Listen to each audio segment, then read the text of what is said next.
in times of trouble, you stick around. This is our region, these are our countries, this is where we make a living. Let us think together on how we're going to find solutions to the different challenges that we have. You think about alternatives, you think about different scenarios, but people of responsibility, and let's call them leaders. Leaders are the people that are going to show up, that are going to stick around, and that are going to be at the front line of deciding of how do we go about things in times of trouble.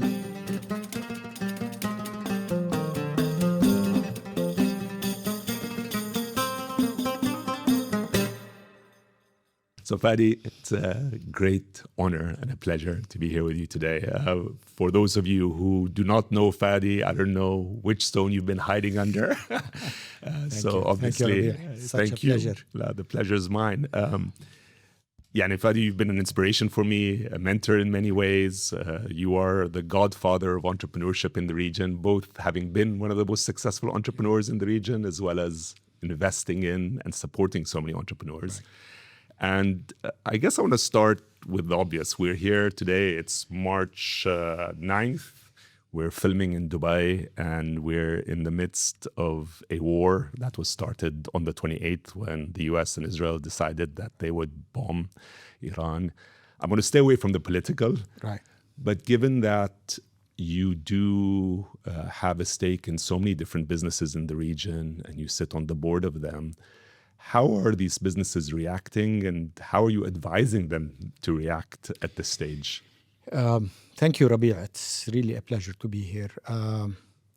Look, I was, first, it's business as usual for you and I. So we had a meeting, we set it up before the war, and we're still here. Yeah. Right. So that's a statement from both of us.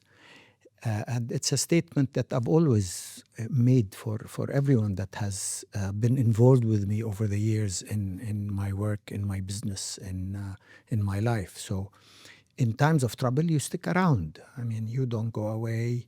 You think about alternatives. You think about different scenarios. But people of responsibility, and let's call them leaders. Leaders are the people that are going to show up, that are going to stick around, and that are going to be at the front line of deciding of how do we go about things in times of trouble. And I mean, the region is like that, Rabea. We need to, I was thinking the other day, and I thought I'd record something, but then I decided against it, is, Aramex, and maybe we'll talk less about Aramex. Aramex built its brand, built its reputation, built its the way people have trusted it inside the organization and outside of the organization in extreme times of trouble.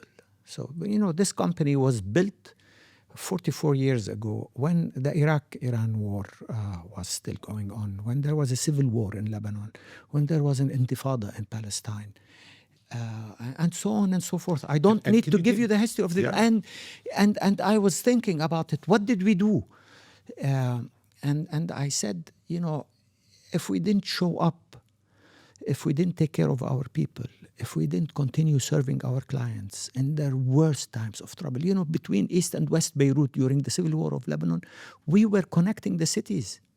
And you were able to deliver even We were connecting to the city. There was, around midday in Beirut, a ceasefire between the snipers. And that is a period that we would connect. Our drivers would come from one part of the city, they'd meet in the middle, and they exchange packages. We established a hub in Larnaca in Cyprus when the airport in Beirut was closed, so that we can ship from the ports of Jounieh, because Jounieh at that time was open, and to send to Larnaca and to the rest of the world. We established a big product of ours, you might know it. It's called Shop and Ship. Shop and Ship's origin was the Lebanese banks coming to us and saying, we want an address outside of the country so that our regular mail, it's not about express, our regular mail continues to arrive. And our office in Paris became the address of most of the banks in Lebanon. And so, yes, I mean, these were, you're not making You were suffering. There was a challenge. But I'll tell you, we also didn't fire people. We stuck around. We found solutions. We didn't hire. But then that's coming back to this time. The first thing I would do is I'd go to all the companies we've invested in, and we did that during COVID, and say, what are you doing? Have you been thinking about things? Are you building scenarios? Do you know what your clients are doing? Where's your cash flow now?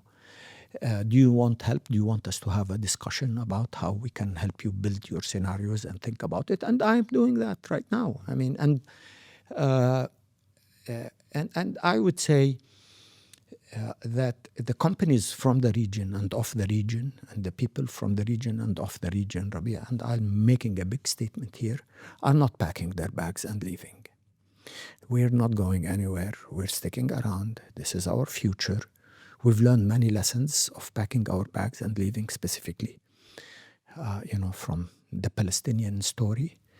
And if the people of Gaza are sticking around, and I need to make that statement, it's not political. It's a shame for us to be scared. Yeah. I would be ashamed to say I am scared. No, I'm not scared. Dubai is safe. I haven't seen anything that scares the heck out of me that says, oh, okay, I need to leave. My son is here, my grandson is here, and I haven't seen them call me saying, Baba, I want to go out. No, we're here. Yeah. We're here. I mean, you mentioned the people of Gaza, and I keep on citing that during the Gaza genocide, some of our best product development was happening from developers in Gaza who were being displaced almost every day. Beautiful people. And they were still finding a way to work and deliver. Absolutely. And I was talking to this, and this is outside of our subject, but it's essential to mention it because it's around entrepreneurship. There's a company in Gaza, a group in Gaza called Taqat Gaza.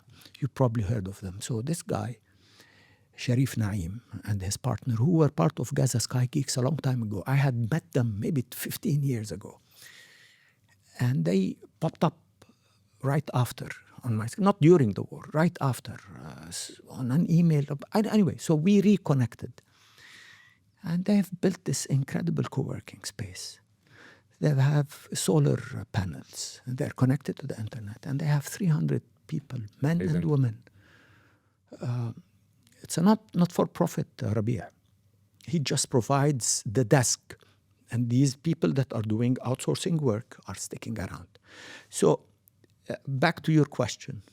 You stick around. You show up. Your employees will remember you. Your clients will remember you. This is when you show leadership. Okay, it's not, I'm not talking about perfection here. Yes, you will suffer. Yes, you might have to let people go. Yeah, but you as a leader, you as an entrepreneur, you as a founder, this is your time. This is your time to show up, and this is your time to actually say, I'm here, we're continuing. I'm assuming these are a bit of a later stage companies that already have clients. I mean, somebody like Kareem, for instance, what is he going to do? What did he do during the pandemic? He learned. We all learned lessons. Yeah. And so, in general, that's what I say to people. Let me ask you, a lot of companies bring their teams together, particularly in circumstances like this, and do town halls. Yes. If you're standing in front of your team right now, what would be the message that you would convey to them? I've done so many town halls personally, and I would suggest that to everybody that does town halls, maybe a week after, and we are in the week after because, we will understand a little bit more of where things might be heading, and you would show leadership. You would say, we are here, I need you to help me find ways. You engage everyone, you're more transparent. You don't show that you're scared. Yeah. You show that you are, you as the leader, you as the entrepreneur, as the founder of, the manager of part of the company. You basically go out and say, we're here, this is our livelihood, this is our region, these are our countries, this is where we make a living. Let us think together. on how we're going to find solutions to the different challenges that we have. How do we keep our clients? How do we communicate with our clients? How do we communicate with the rest of the company? You might not, how do we keep our clients? How do we communicate with our clients? How do we communicate with the rest of the company? You might not, town halls. And anyway, during my days, there were no Zoom. There was no email. You'd have to stand on a box in front of them. You had to physically be present. You had to touch people, shake hands, be present in every single place. And I'll tell you, every single leader in Aramex, and back to the Aramex story, will tell you, if you interview any of them, you tell them, tell us some Aramex stories, and everyone will go back to the first 15 years. And they'll all talk war stories, physical war stories. There are war stories of business, but unfortunately we live in a region where somebody will tell you, what did you do during the first intifada? What did you do during the second intifada? What did you do in the civil war? What did you do when Saddam invaded Kuwait? What did you do when all airspace across the Gulf, 6 months across the Gulf airspace during Gulf War I? 6 months it was closed.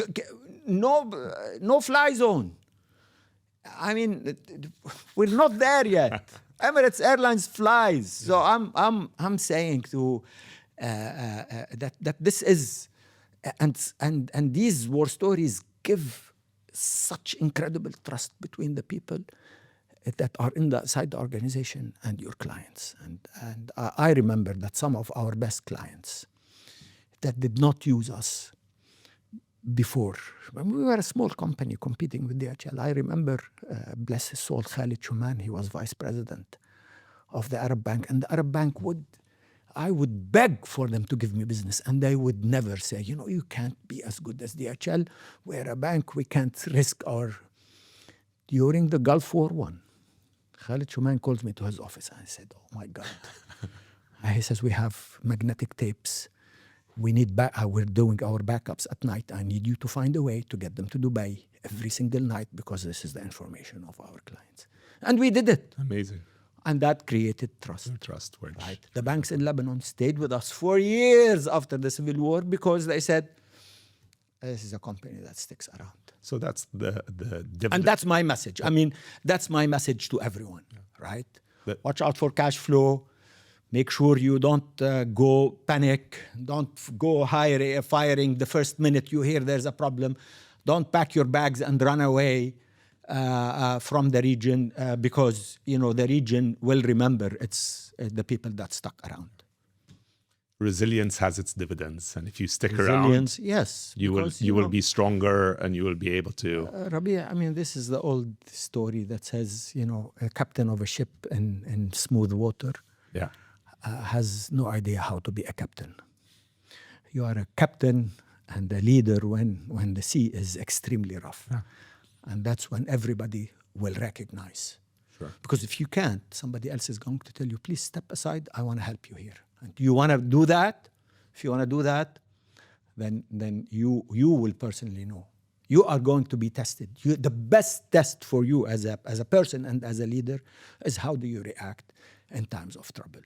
And in our region, times of trouble is literally trouble, physical, mental. And it seems to recur very often, far more than it does anywhere else. And it has to be built into our brains. And I'm talking to the younger generation who haven't experienced civil wars, who haven't experienced an invasion and a re-invasion.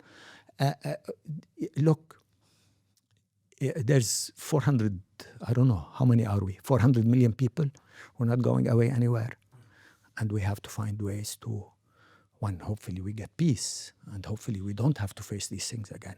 May this be the last one. Yeah, but you always prepare for the worst. Sure.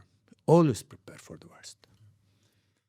I'm going to step away a bit from today's war, but stay generally on the theme of the changes that are happening in the world. So you built a massive business, Aramex, at a time when it felt the world was increasingly making borders disappear. Yeah. So we were talking about globalization, we were talking about outsourcing, offshoring, etc. Obviously, in the last few years, it seems like the theme is almost in reverse. It feels like borders are coming up, people are reshoring again. Do you think this is a blip, or do you think this is where the world is going? And what does that mean to us? I was, sometimes I reminisce and think about, just as a footnote taker, writing a book. And so I go back. I'm a hoarder, so I don't throw anything away. I have documents from day one. Amazing. From day one. And so I was looking at and we used to have annual meetings of all the leaders of the company. So I would go back 20 years and see, what did I say back 20 years ago to the people of the company. And I would always talk about the depth of the culture of the organization. I mean, I was a preacher. It was so essential for us to do that. And it stuck around in their minds. And they started becoming preachers themselves of everything that relates to resilience, to sticking around, to building while there is times of trouble. And so, I mean, that's something that I lived with at all times. I mean, let's talk a bit about your investing in businesses, and I want to. You've invested in so many different businesses that seem to be across lots of very diverse industry.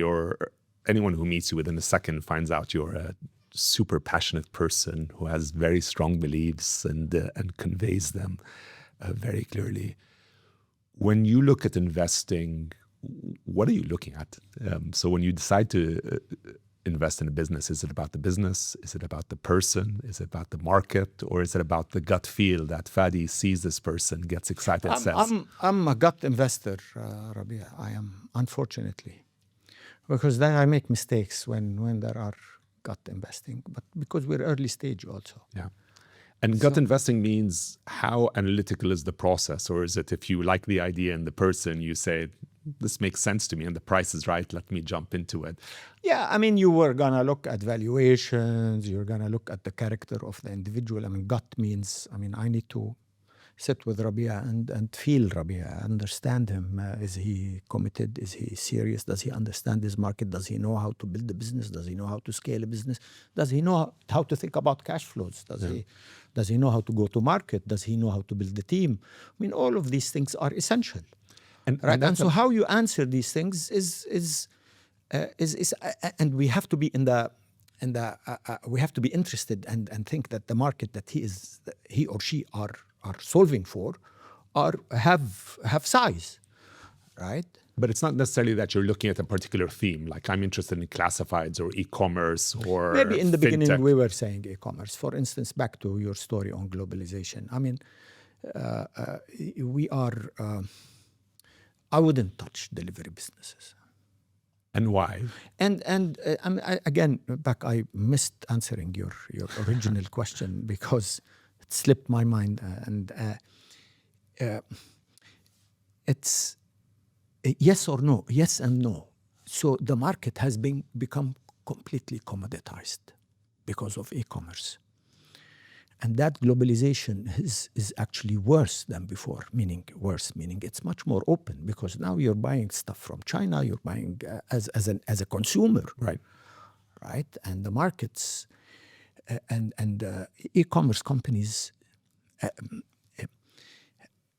have made available, and the internet have made available products and a wide range of products at so many different prices. And who is going to be the backbone of these companies are the people that are going to deliver these packages. So and so the delivery business that is the market is so competitive. It is very difficult for me to see the unit economics happen today. When we were delivering packages back, Aramex, again, back to Aramex. Aramex it made e-commerce happen here because we created cash on delivery. Yeah. Ronnie Mshahwar thinks he did. I was delivering his packages when he was at Souk. Right. And he was able to build his Souk e-commerce because somebody was collecting the cash. And at a certain point, way back, we were collecting over $1 billion a year. Amazing. On behalf of a few companies. There weren't so many companies. And that's because credit cards penetration was not there. Maybe 20%. And even if you had credit cards, people did not want Trust to use the them. system. It's changed now. Yeah. And there's this incredible domestic delivery systems now, food deliveries, hot meals, etc., etc. And somebody pays for this. Yeah. So it's either the restaurant pays for it or the consumer pays for it. If they are paying for it, you might find that you are going to make 10%. But are you going to build massive multi-billion-dollar businesses in fragmented markets? Maybe Saudi Arabia has it, maybe the UAE has it, but that market is gone. That's, for instance, of where I wouldn't invest. E-commerce also, I think the big boys are so dominant. Very difficult. We did Mom's World, but that was a fantastic vertical. Execution was incredible, but it was still tough. Yeah. Wasn't easy. Books, I invested in the books business. I thought we did, with Jamalon that we would have, and it's essential because nobody delivers books properly, but you couldn't make the economics work because of logistics. Because logistics is still expensive. Somebody pays for it. So in books, if you are buying a book, and you're going to have to pay for the logistics, the book is going to be very expensive, 30% of your price. And you might not want to do that in certain markets. Particularly when there's so much digital variations. Yeah, and right now. That eventually came. Yeah. So when I was asking about whether it's gut or analytic, the investment, you talked a lot about the entrepreneur and asking him or her questions about how they're going to deliver. And based on that, you'd make a decision. So you hear this debate about whether it's the horse or the jockey that matters more. And some people, including someone who worked for you, who set up a VC, recently told me, I was sitting in a bus with him, and he was saying that Khalid. He was saying that they actually look for entrepreneurs who even don't have ideas, but they think they're going to be great entrepreneurs, knock on their door and say, how about we give you money to do something? So I love Khalid. That doesn't work this way. Doesn't work that way. No, it doesn't work. You can't look, in my view, entrepreneurship is learnable. There's no question about it. But you have to want to be an entrepreneur and then to learn it. It has to be in you. You have to have the passion for it. You have to say, I want to go out and solve for it. Mm-hmm. Some might do this, studio. I'm going to go find an executive somewhere and bring it. Might work. Right. But wanting to be an entrepreneur, having that entrepreneurial mind, having that risk appetite, because there is risk. It's a must. And then on top of that, you go and learn. You're not born. This story of born or nurtured, I say, it has to be nurtured, but you have to want it. And so if you want it, it means it's in you. You want to do stuff. And it's part of how you grew up also. Right? Nobody's born. It's not genetic. Right? It's not genetic. Because there's also a sense of comfort among people. They say, I want a job. I want to get paid. I don't want that, because entrepreneurship is, it has, this glamour thing, but I don't buy that, you know it, I know it. It eats up your personal life. It eats up your own priorities. It eats you up completely. You are, especially in the very early days, 10, 15 years as you're building, it's going to consume you, and you'd better know that. Is there, as parents care a lot about the educational pedigree their kids get, which university they get, is their brand name. And then oftentimes there's also a lot of pressure to get into the right company pedigree, right? The global multinational that has a recognized brand name. Have you found that those pedigrees matter for entrepreneurship, either positively or negatively? Absolutely not. Absolutely not. No. You can be a Harvard grad and do great things. And you can be a Harvard brand and be a lifelong employee in a bank. And so if you have... So nothing against that. Right. But but I will never.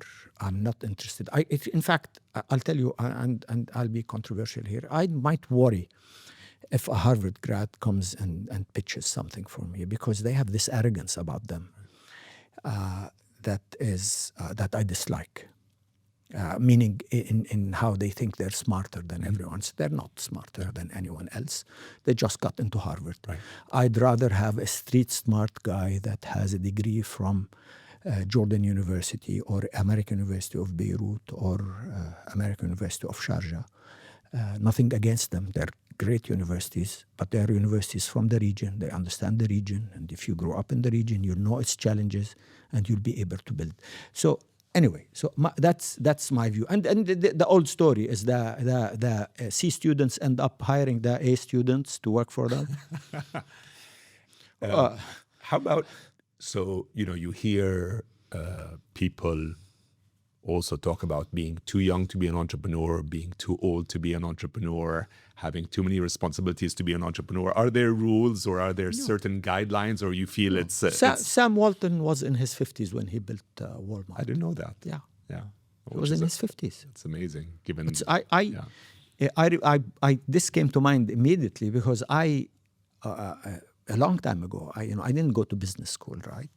And so as I was building the business, I wanted to read about all sorts of other businesses and what they're doing. What do other CEOs do? And then I discovered that this incredible guy, Sam Walton, in the very early days of Walmart. What was your process of learning? I mean, your business scale? By micro mistakes, trial and error.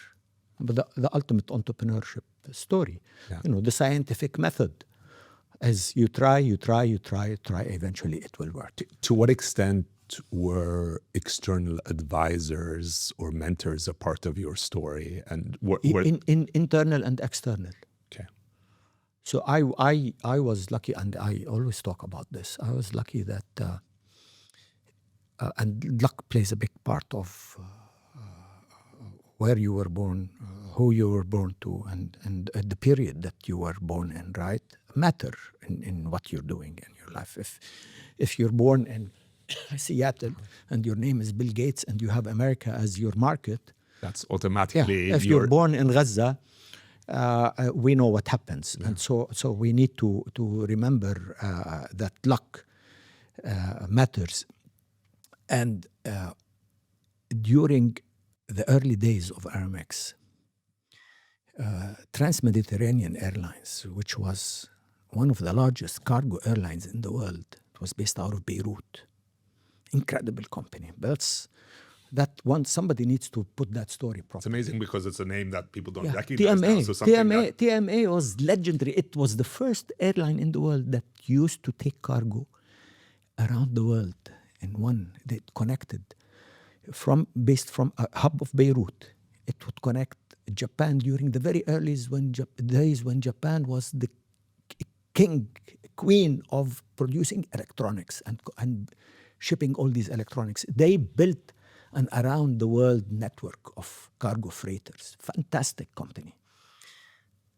Civil War got them to shrink. They moved their hub to Sharjah for a while.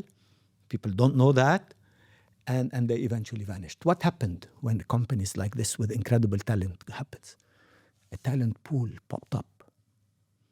An incredible talent pool. And I hired one of them because he had moved to Amman and married a Jordanian. A good friend of mine, his name is Safwan Tanir. He lives in Dubai now. And Safwan was a veteran of the freight industry. And he made a lot of mistakes on their balance sheet. And he understood airlines, he understood freight forwarding, and he had been around the world with them, managing their operation in Taiwan, managing their operation in Italy. And Safwan was in Amman. He wasn't happy in the job that he had. And somebody told me, you might want to talk to this fellow.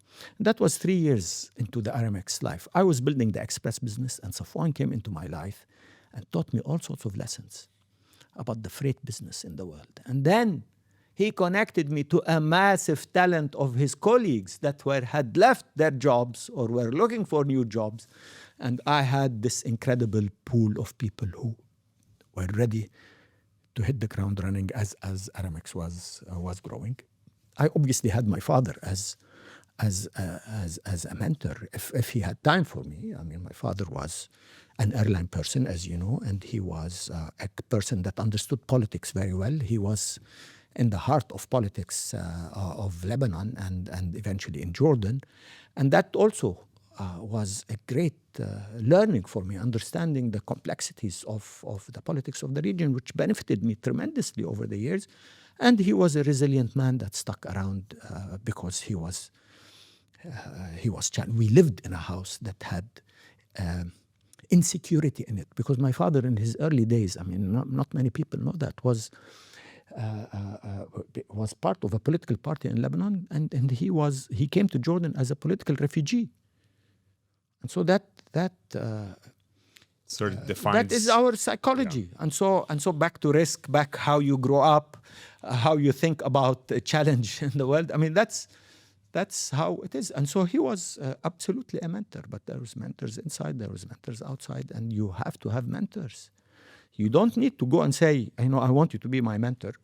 But mentorship is about asking questions, Rabea. You keep asking questions. No, you don't know everything, and you will not know everything. But you will always seek to ask questions, and you don't have to take all the answers and accept them. Curiosity is so essential in our life, as entrepreneurs and as human beings.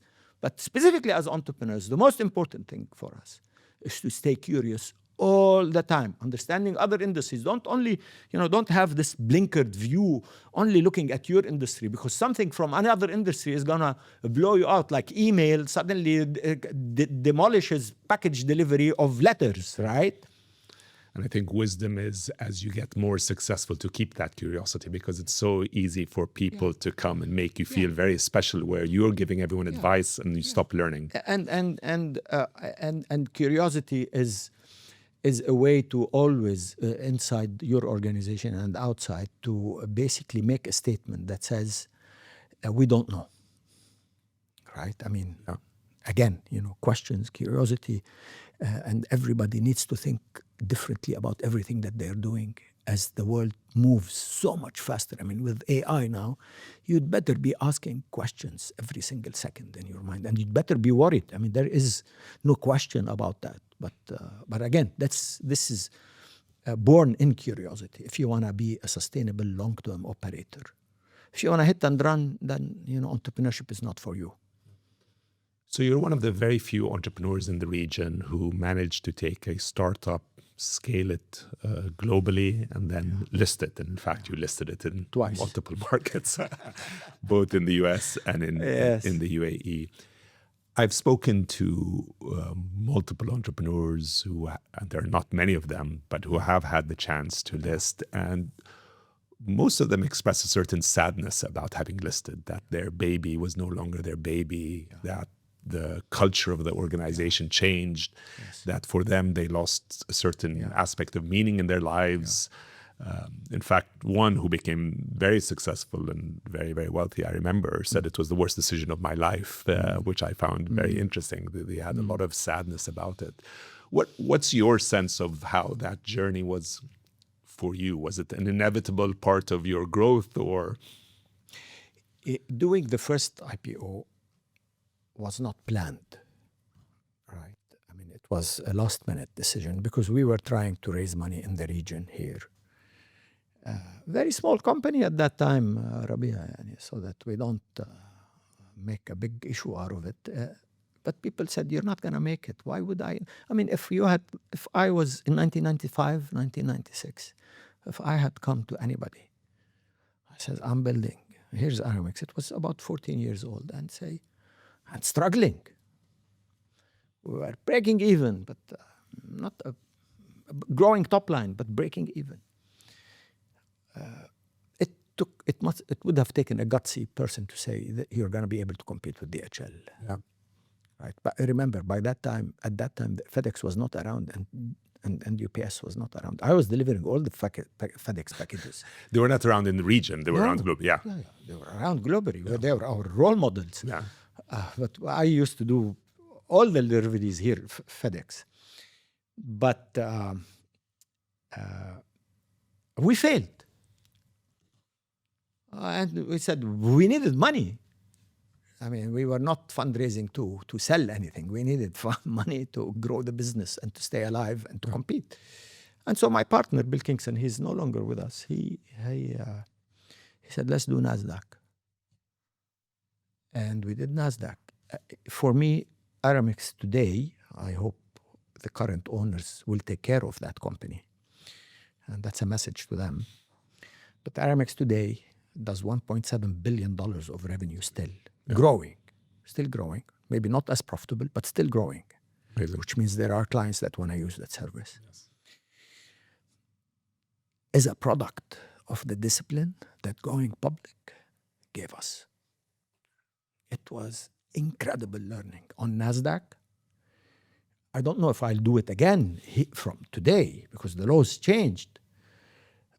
But the discipline in financial reporting, the discipline in bringing in transparency into the company, the discipline of how to talk to the markets, the discipline of how to talk to your own people, and the discipline of never over-promising, because the market will punish you. Always under-promise, over-deliver. I mean, this was a great lesson for us. And it got us to clean the company completely, because it became public. Initially, because we were only two partners. I mean, we most of the funding in Aramex came from both families.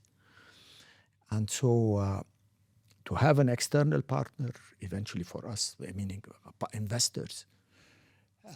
And did you have... And the process of going public for me was an incredible. I had to, most of the money was raised in the US, by the way. Eventually, people said, oh, you went public. Why didn't you tell us? I was there with you, talking to you. You didn't go for it. So it was fantastic. But we were punished because we were a Middle East-based company listed on a U.S. market. So small market. At that time, it was chaos still here, right?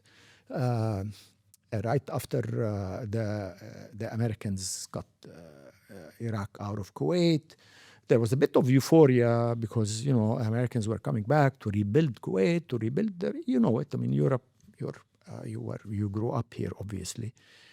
And so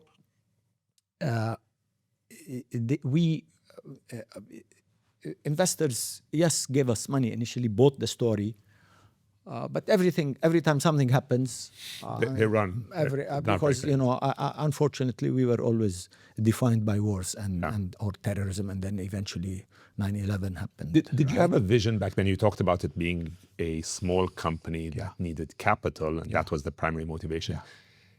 Would you sell a vision of being several $billion top-line company? Was that even in your mindset, or was it really? That happened after we went public. Yeah. I knew it was doable. If we had failed in raising money, obviously, and stayed bootstrapping, I don't know. We might have.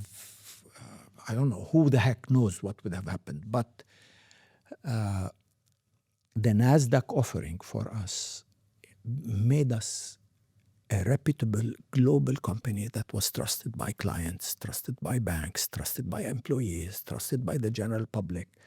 And this, I am here. You tell me I'm the grandfather or whatever, godfather of entrepreneurship, is because of the public offering. Right. Nobody had done it. With all due respect to the rest that came from the region. You said the example. Yeah, we were the first company to go public and the first company to delist also from NASDAQ, based from the region. And then listed again. And it got me to understand SEC laws, etc., etc. And then we relisted again, and it was a perfect decision. Listing on the Dubai financial market was our home market. Dubai at that time, as you know, was being built. The market, even the stock market, was just exploding. And then we were known as a brand, etc. It was good. My challenge and because we were profitable, we were doing well. We were really dominant in our space, specifically when e-commerce happened. And so I was rolling.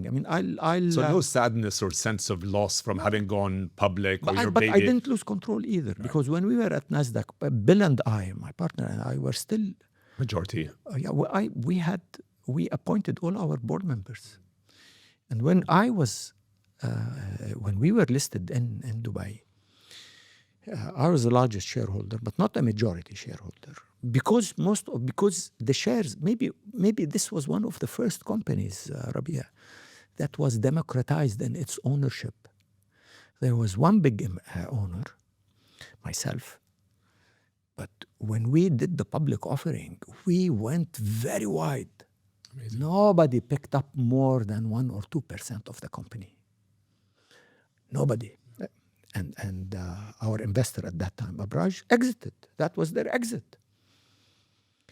And so when you're democratized, the populace owns you, the investor base owns you. There is no influence inside it. So even though I was a minority shareholder, largest minority shareholder, I was still able to steer the company strategically. But eventually I got bored. I mean, that's why I left. Bored meaning because the company was rolling. I mean, big companies, sometimes, yes, they need leaders in times of trouble. And I was planning to leave during the financial crisis. Before, I had set myself a time after my 25th year, I want to leave. And that happened to be 2008. And then financial crisis happened. I didn't leave because of financial crisis, because that's when leaders show up. Right. But the company was rolling, was happening, it was doing things. And so anyway, so my experience in being public is different than many people's experience. And I wouldn't take my Aramex as the example, but I would tell people in today's world, in today's markets, think long and hard of why you want to go public. Is it for the glamour? And I have some of our founders who want to go public on NASDAQ. And I would tell them, you know, when you want to go public in the US, you'd better know that you have to be delivering every single quarter and talking strategy and long-term. Market might, if you are Jeff Bezos, maybe. If you are, I don't know, Sam Altman, maybe, eventually when they go public. But if you're a small company, nobody's going to buy strategic because they will put their money in a much more secure a company, a more blue chip. And so be careful. Be careful. And if you're profitable, stay private. Tell me a bit about the transition for you personally from having such a large organization and being on top of it. Best thing I did in my life, Rabea. Tell me about that. Yeah.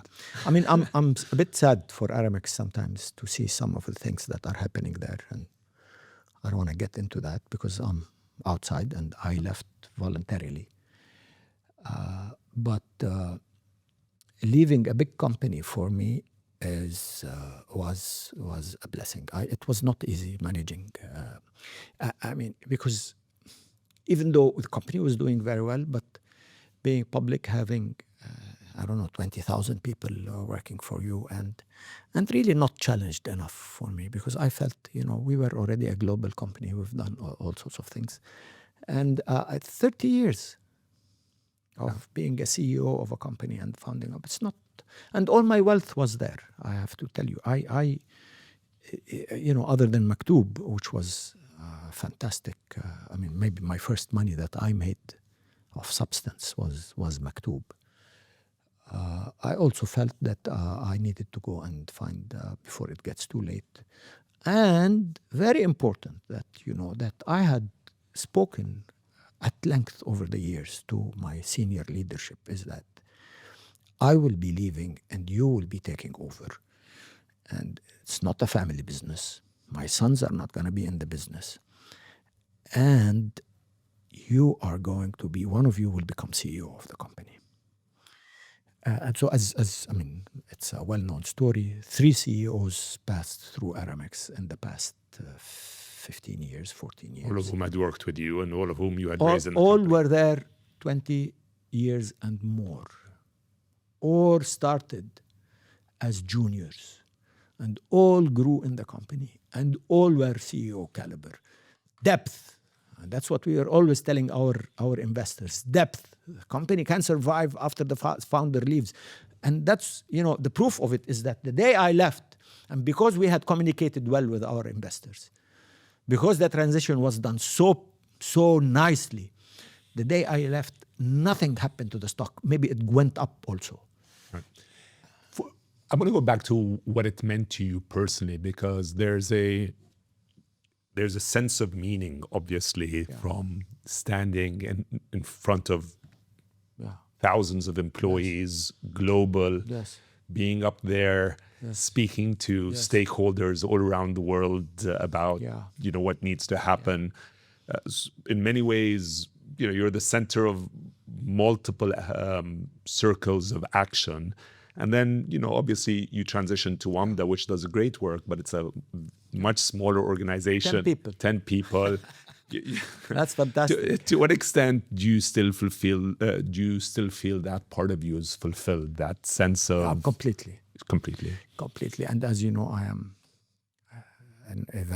evangelize entrepreneurship. Some people like it, some people don't like it. I am continuously talking about the region, the importance of the region, the importance of entrepreneurship, the importance of innovation from people of the region, investing in the region. Until today, with the war happening, I'm still saying that. And so I have a purpose. If I have a purpose, I'm happy. And in Wamda, it gives me purpose. I'm very active in non-profits also. So I have, and then since Palestine happened also, it got us to be mobilized thinking about what do we do with Gaza? How do we help people? All these stories. And so there's purpose. For us, if we set our ego a little bit aside, and that's so essential, we need humility in our life and to accept that as we are capable, we need to also show up for the people that are that need our help, entrepreneurs, let's say, or investment, or people that are struggling and still need our help, and we need to show up. That. I mean, and that's a sense of purpose. I sleep well at night. I am in the region. I'm not packing my bags and leaving the region because it gives me a sense of purpose, because I'm in love with this place.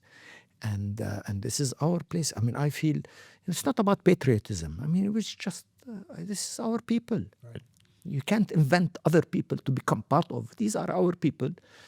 And we came up from these people. We made our wealth in this region. And we have to be loyal back to everyone that is participating here. Can I ask you what work means to you today, and what it looks like to you today? So I can imagine working at part Aramex. of it is I mean, I have to tell you, it's just overwhelming. The communication things that have popped up in our life, from messaging to emails. I mean, it's hectic. And I used to be perfect at answering on time. I'm that terrible nowadays, and not because I don't want to answer. It's just because if I miss it a day, the waterfall, it just pushes everything back, and then anyway. So my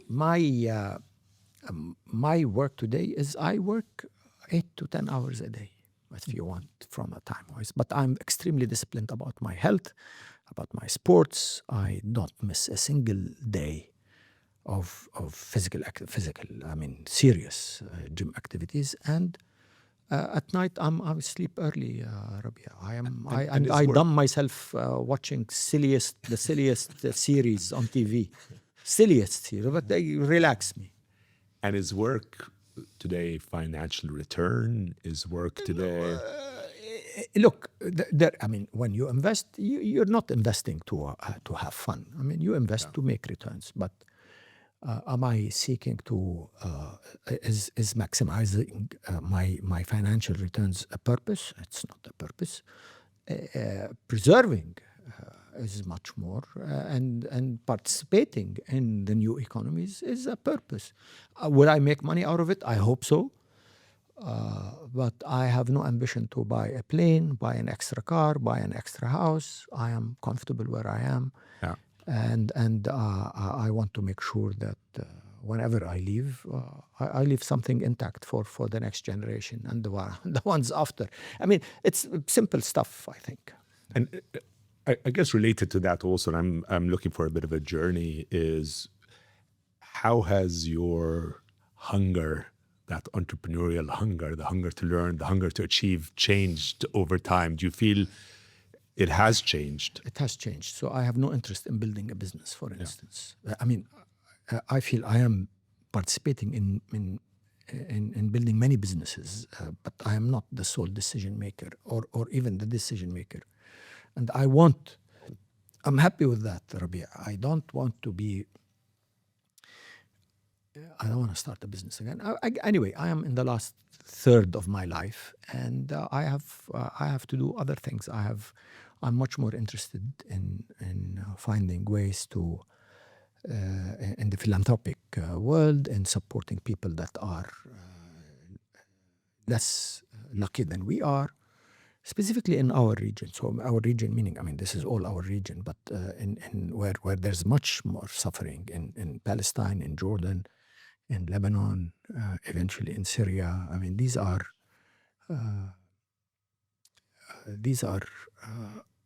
places that are in dire situation today. And I mean, Jordan is a bit different, obviously. It's much more stable, but also big challenge with employment, big challenge in wars, economies suffer. So how do we step up? Also, it's essential.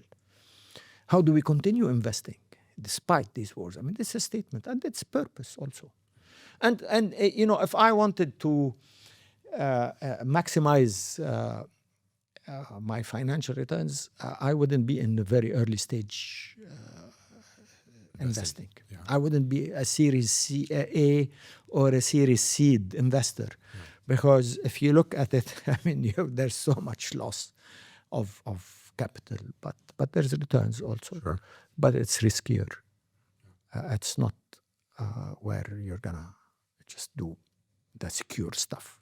I'm not interested in that. But I mean, you're very well known for being outspoken and blunt and straightforward. And obviously we're in a region where these aren't necessarily characteristics that are often welcome. Have you gotten blowback ever for that? Or do you feel... Rabea, as you know, part of me is, when you ask me how do I define myself, in two things. I'm an entrepreneur, and because I'm an entrepreneur, I'm an activist. Yeah. Activist is not, I mean, some people have a negative connotation of what activist means. Is I care about issues and I want to do something about them. That's what an I don't only want to talk about them, I do something about them. And I am vocal on Palestine, I'm vocal on Gaza, because I feel, not only because I'm in the region, because I watch a genocide happening, and we cannot be silent about it. And on top of that, part of the activism is to highlight the story. I only have LinkedIn really and Instagram, and I write in English. I should be writing in Arabic, but my Arabic audience already is where I am. Right. Vis-a-vis Gaza. I want the English speakers that are in my network to know where I stand vis-a-vis Gaza. If they don't like it, they don't need to be my friends. Because when humanity is being demolished like this, and humanity, I'm not even, you don't have to be Palestinian. So I have to raise my voice. Nobody spoke to me. If you tell me in the UAE, nobody said anything to me, and they respect. I'm not going political on it. I'm just saying there is a tragedy happening, and I am taking a stand, and I want to do something about it.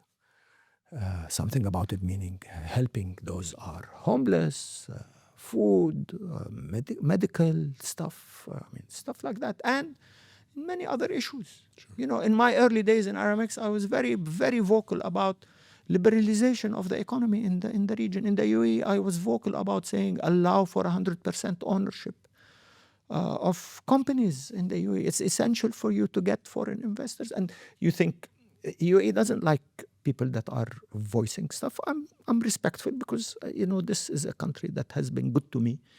And I think I more have than to other respect places, that, they've actually invited feedback more than other places. So you Yes, and I they are invited continually- feedback, and and part of that I mean, DFM in its very early days, when I was public, they would always ask me and help me and be understanding of my position, and so I think anybody that has a voice should speak up. It's essential about the issues that you care. You care about the environment. تفضل. You've hired probably thousands of people in your career, and you've obviously backed dozens of entrepreneurs. Tell me a bit about how you interview, how you try and find out who a person is. That is where gut really works Right. for me. I mean, meaning, I was lucky. I mean, if you tell me what would my legacy, what do I think of my legacy in Aramex is that there was this incredible team of first-time hires that went out and built this company with me. I mean, most of them, Rabea, were fresh grads. So what's the interview of a fresh grad? Most of them. Because we decided early on, I'm not going to get anybody from the competition with experience, because they cannot, and this is about big company, bringing in somebody from a big company to come and start a business, or bringing somebody from a big company to work in a smaller business. They don't know. The brands, the big brand companies sell themselves. They don't need you to be a genius to do anything, because when you are called, well, I don't know, Microsoft, and you knock on my door, I know who you are, I know what your products are. But when you're Aramex, you're going to be hungry, you're going to be creative, you're going to be have grit, and you're going to want to really work very hard at that client in front of you to get the business. And so I hired hustlers, hungry people, and people that believed that we can build a company from the Arab world and take it global. Initially, that was not the purpose, but eventually I discovered that all of these people that had joined me looked like me, meaning they wanted to be activists, they believed in this region, they loved this region, and they believed that eventually we saw the seeds of an incredible thing in Aramex that they wanted to be part of. And, there's, as you know, because you're a builder and you're an entrepreneur, as you know, there is nothing more beautiful than the feeling of building from the very early days. And how do you know that? So again, you said your gut, but if I'm a new graduate or whatever, how do you know I'm hungry, I'm a hustler?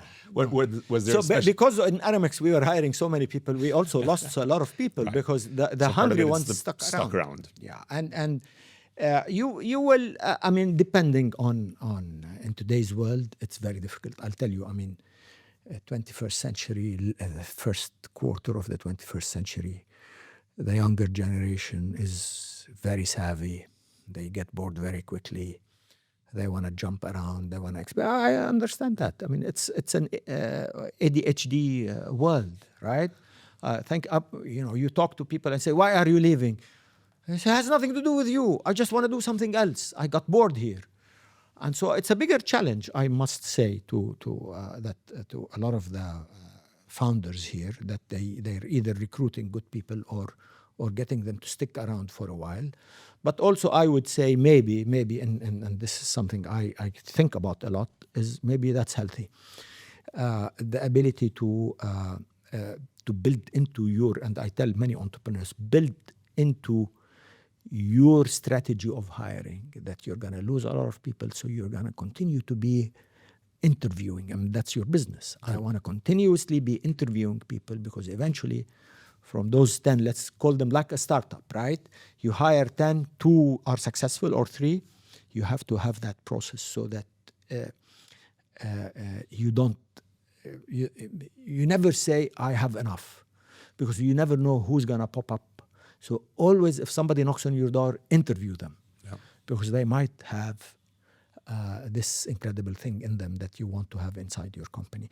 Anyway, I mean, it's, but some companies want to ask you very complicated questions, solve this problem for me. That I don't know how to do. It's not in me. I didn't, consultants do that. Fadi, you've been a perpetual optimist. You wouldn't have done everything that you would have done without that optimism. Yes. You've obviously helped evolve the entrepreneurial landscape tremendously because of that optimism. You were one of the few that was willing to invest, that was willing to mentor, grow, and that was willing to build. When you think about what the landscape looks like today, and I know today is very different than even 10 days ago, how do you feel about it? Yeah, and I made a small LinkedIn post 3 days ago about why Dubai specifically. You know, we're in Dubai here. I said, here are my thoughts on Dubai the day after. I talked about all sorts of things that are, you and I know, infrastructure, schools, quality of life, venture capital funds here, sovereign wealth funds here, good weather for at least 7 months of the year, and government that is open and wants to talk and find ways to address the challenges. And so I say this region is here. It's not going to go away. And this is where we really have to show up. This is where, and we're in a much better situation than we ever were before. I mean, there was not, this city was, during the first Gulf War, it was just starting to happen, but it was nowhere where it is today. So the war will end. We might continue to have challenges. But this region is here. 400 million people are not going to go anywhere. We have a challenge to continue employing, to continue building, to continue making things happen. And we are nowhere close, in my view, that, optimism is about the future.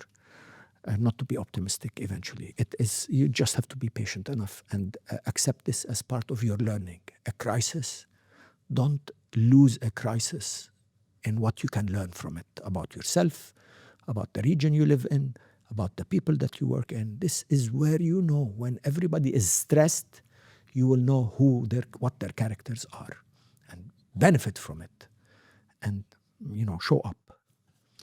Fadi, thank you for continuing to be such a great inspiration. And I think I met you now. It was 1997 when I first knocked on your door. I remember. And you, from the gut, also at that time, I had been starting a business. I remember your questions. You came with one of your partners at that time, and you were talking about, you were asking me about expanding into the region, opening up in Bahrain, opening up in different places. Eventually, you built an incredible company, and people don't know that we eventually had a financial relationship. Aramex bought InfoFord, my first entrepreneurial beautiful company. venture. They eventually sold it for, it grew, it became a different company, obviously, after, 15 years. And it was a very, very essential part of the Aramex strategy. And so we've been lucky to each other. Alhamdulillah. And thank you for inviting me here. Thank you. Again, inspiration. I feel like I want to race back to the office and know what to say to all my team now. Thank you. Thank you, Rabea. Thank you so much. شكرا. Pleasure. Thank you. حبيبي. شكرا لك.